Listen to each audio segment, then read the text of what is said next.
Hello friends, Ritika food कॉर्नरमध्ये सगळ्यांचे मनापासून स्वागत आहे। आजची फारच मजेदार आणि नवीन अशी रेसिपी आहे। रेसिपीचं नाव आहे ओनियन भेंडी फ्राय। तर ही एवढी चटपटीत आणि क्रिस्पी रेसिपी आहे। तुम्ही पहा, आवाजावरून तुम्ही समजू शकाल की ही किती क्रिस्पी रेसिपी आहे। तर ही रेसिपी कशी बनवायची ते आपण सुरुवात करूया। त्यासाठी मी पाव किलो भेंडी घेतलेली आहे आणि ही भेंडी स्वच्छ धुवून आणि सुकवून घेतलेली आहे। तर आता आपण ह्या भेंडीला बारीक चिरून घ्यायचे आहे आणि आतल्या ज्या बिया असेल त्याही काढून टाकायच्या आहेत।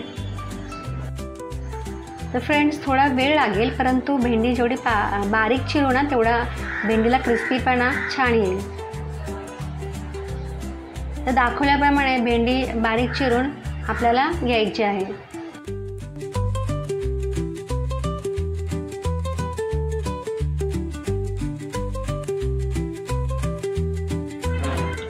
तर फ्रेंड्स, भेंडी चिरून झाले। आता आपण कांदे चिरायला घेऊया। 1 किंवा 2 कांदे घ्यायचे आणि बारीक चिरायचे। अशा प्रकारे बारीक चिरूनच घ्यायचे। आणि यानंतर आपण 3-4 मिरच्या घेऊया आणि त्याही बारीक चिरून घ्यायच्या।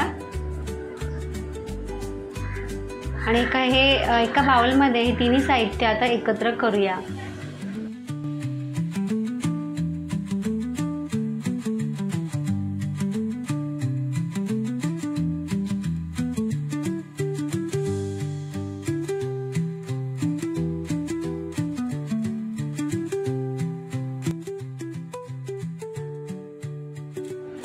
आता या मिश्रणामध्ये 1 चमचा मीठ घालायचा आणि त्यानंतर सर्व साहित्य हाताने किंवा चमच्याने एकत्र करायचे।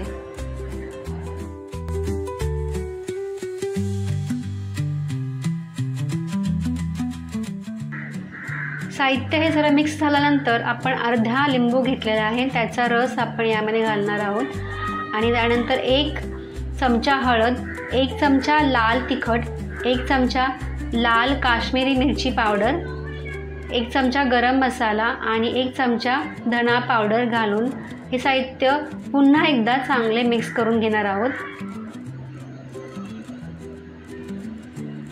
आता यानंतर आपण बेसनचे पीठ घेतले आहे। 3 चमचे बेसनचे पीठ आहे आणि 1 चमचा कॉर्नफ्लॉवर घालत आहे। कॉर्नफ्लॉवर घातल्यामुळे आपल्या ह्या ज्या रेसिपीला छानपैकी क्रिस्पीपणा येणार आहे, त्यामुळे नक्की घाला। आणि हे मिश्रण आता आपण एकत्र करूया।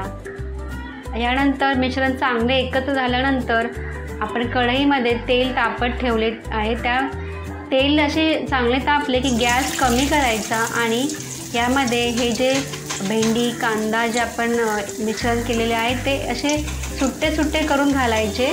त्यामुळे हे आपली जी फ्राय आपण जे करत आहोत भेंडी फ्राय, ती अशी वेगवेगळी छानपैकी तळली जाईल।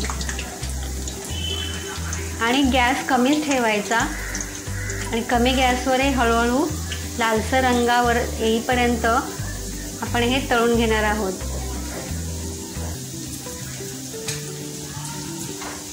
आता हे आपले जे फ्राय आहेत ते रेडी आहेत। आपण हे बाहेर काढून घेऊया